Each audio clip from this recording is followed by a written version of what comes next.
அதுவே ஏற முடியாமல் எவ்வளோ கஷ்டப்பட்டு பார்த்தீங்கன்னா சிலிண்டரையெல்லாம் கட்டி விட்டுருக்காங்க. வாழை பிடிச்சி வேற எடுத்துகிட்டு போகிறாங்க, குச்சியை வச்சுலாம் அதை அடிக்கிறாங்க பாருங்கள். அதுவே கஷ்டம் முடியாமல் நிற்கிது, தண்ணி இல்லை போல் இருக்கிறதுக்கு பாவம். இந்தளவுக்கு இங்கே வந்து எல்லாம் கஷ்டப்படுத்துகிறாங்க. நீங்களும் அதில் போய் கஷ்டப்படுத்தாதீங்க. நம்மளை மாதிரி அதுவும் ஒரு ஜீவன் தான். நம்மளாவது தண்ணி போகிறப்ப தண்ணி வேணும்னு கேட்போம், அதனால தண்ணி கூட கேட்க முடியாது. அங்கே பாருங்கள்,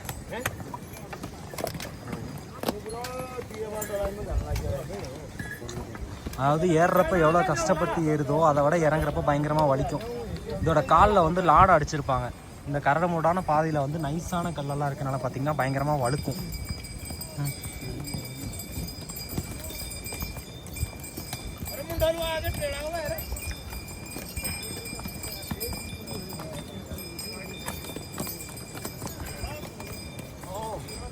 பாருங்க, அப்படியே நின்று முடியல. அதனால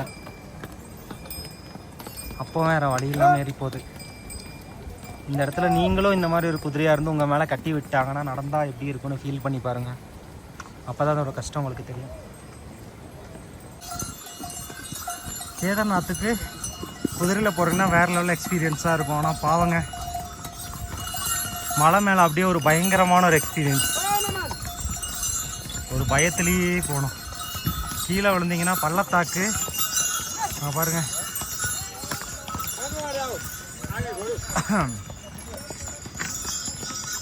குழந்தை என்ஜாய் பண்ணிட்டு வருது.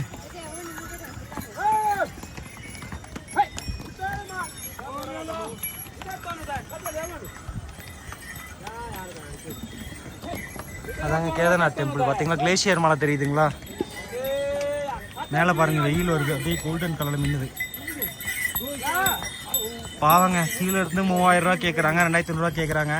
கடைசி ஒரு 8 கிலோமீட்டர் இருக்கிற இடத்துக்கு போயிட்டிங்கன்னா 1000 ரூபா கேட்பாங்க. பட் பாவம், அந்த குதிரையில் ஏறி அது பாவம் அதுவே நடக்க முடியாமல் நடக்கிறத வந்து கஷ்டப்படுத்தாதீங்க.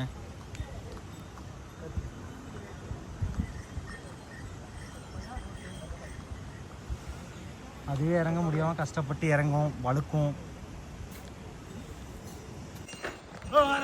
பாவம், இங்கே பாருங்க எவ்வளோ தகரத்தை கஷ்டப்பட்டு இந்த மலையில் ஏறி தூக்கிட்டு வருது.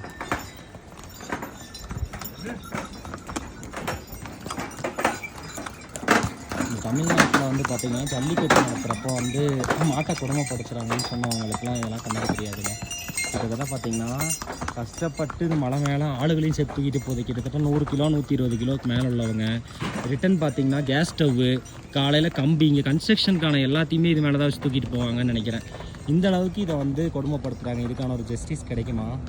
இந்த இன்னசென்ட் அனிமல்ஸ்க்கெல்லாம் வந்து பார்த்திங்கன்னா ஒரு நல்ல வாழ்க்கை கிடைக்குமா? டெய்லியும் இதே மாதிரி மார்னிங்கும் சாயங்காலமும் இப்படி ஏறி ஏறி இறங்குறது அவங்க லைஃபா? பாருங்க, மேலே வந்து ஹெலிகாப்டர்ல எல்லாம் போகிறாங்க. மேலே ஒருத்தர் சுறாரு மக்களை பிடிச்சா நம்ம யூடியூப் சேனல் லைக் பண்ணுங்கள். காலைல எக்ஸசைஸ் எடுத்துகிட்டு இருக்காரு. இப்போ கேதார்நாத்தில் பார்த்தீங்கன்னா மலை ஏறி போகிறதே ரொம்ப கஷ்டங்க. பாவம் இந்த குதிரையெல்லாம் அது மேலே வெயிட் எல்லாம் வச்சு, அது மட்டும் இல்லாமல் ஆளுகளே வர்றப்போ பார்த்தீங்கன்னா பயங்கரமாக கஷ்டப்பட்டு ஏறுது. ஸ்லிப்பாகி நடக்க முடியாமல் சைடு வழியாக போய் வருது பாருங்களேன். இந்த குதிரைகளுக்கெல்லாம் ஒரு ஜஸ்டிஸ் கிடைக்குமா? இந்த குதிரைகளை யாராவது காப்பாற்றுவாங்க? ஐயோ, இது கழுதையா? குதிரையும் இருக்குது மக்களே, கழுதையும் இருக்குது மக்களே. இங்கே இருக்கிற குதிரைகளும் கழுதைகளும் பாவங்க. கிட்டத்தட்ட 22 கிலோமீட்டருக்கு மேலே வர இந்த ட்ரெக்கிங் பாயிண்டில் பார்த்திங்கன்னா கீழே ஏறி இறங்குறது அவ்வளவு கஷ்டமான விஷயம். அது நடக்க முடியாமல் சைடில் வந்து விழுகிற மாதிரிலாம் போகுது. அடித்து கூப்பிட்டு போகிறாங்க. வாட்டர் அதிகமாக கரெக்டாக கொடுக்குறதில்ல. ஃபுட்டு கூட கரெக்டாக கொடுக்குறாங்களான்னு தெரியல, பாவம். ஹாய் ஃப்ரெண்ட்ஸ், இப்போ பார்த்தீங்கன்னா நாங்கள் வந்து கேதார்நாத் டெம்பிளுக்கு போகிறோம். கிட்டத்தட்ட 22 கிலோமீட்டர் கரடு முரடான பாதையில் வந்து நடந்து போகணும். இந்த ஏரியாவில் பார்த்தீங்கன்னா ஃபுல்லாக குதிரைகளை வந்து வெயிட் தூக்கிறப்போ ஆளுகளை எடுத்துகிட்டு போகிறதுமே பயன்படுத்துகிறாங்க. பாவம், அது ஆளுகளே நடக்க முடியாமல் நின்று தண்ணியெல்லாம் குடிச்சு போகிறப்ப இந்த கரடு முரடான தரம், கால் வழுக்கிற இடம், தண்ணியெல்லாம் அங்கங்கே போயிட்டுருக்கும். பார்த்திங்கன்னா பாறையெல்லாம் நைஸான பாறையில் வந்து கஷ்டப்பட்டு அந்த குதிரைகள் வந்து ஆளுகளை தூக்கிட்டு போகுதுங்க. ஆளே எப்படி ஒரு 100 கிலோ இருப்பாங்க. பேகெல்லாம் சேர்ந்து 110 கிலோ, ஒரு சிலர்லாம் 100 கிலோவுக்கு மேலே இருப்பாங்க. இந்த கஷ்டமான நடக்க முடியாத இடத்துல அதை தூக்கிட்டு போகிறது அவ்வளோ கஷ்டம். சிவனை வந்து கும்பிட்றதுக்காக நம்ம டெம்பிளுக்கு போகிறோம். ஒரு ஜீவனை கஷ்டப்படுத்தி நம்ம அந்த டெம்பிளுக்கு போவேனாங்க. இனி யாருமே குதிரை யூஸ் பண்ணாமல் முடிஞ்ச அளவுக்கு நடந்து போங்க. பாவம்.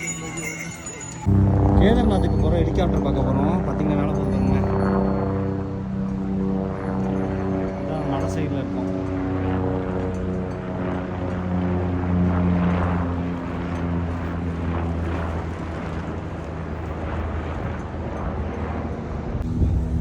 பாவங்க கேதார்நாத் டெம்பிளில் கிட்டத்தட்ட 22 கிலோமீட்டர் கரடு முரடான மலைப்பாதையில் ஏறுறோம்.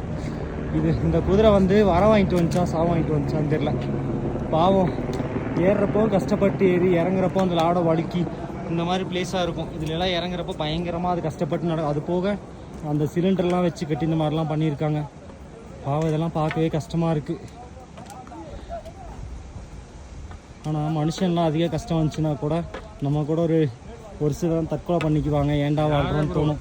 ஆனால் இது இவ்வளோ கஷ்டம் இருந்தாலுமே ஒரு குதிரை கூட தற்கொலை பண்ணிக்கிட்டு தான் நம்ம கேள்விப்பட்டிருக்க முடியாதுங்க. வாயில்லா ஜீவன் பாவம் இன்னசென்ட்டான இந்த ஹோஸுக்கு வந்து ஒரு வாழ் கிடைக்குமா, இல்லை கடைசி ஃபுல்லாக டெய்லி இதே மாதிரி நடந்து அது போகுமான்னு தெரில.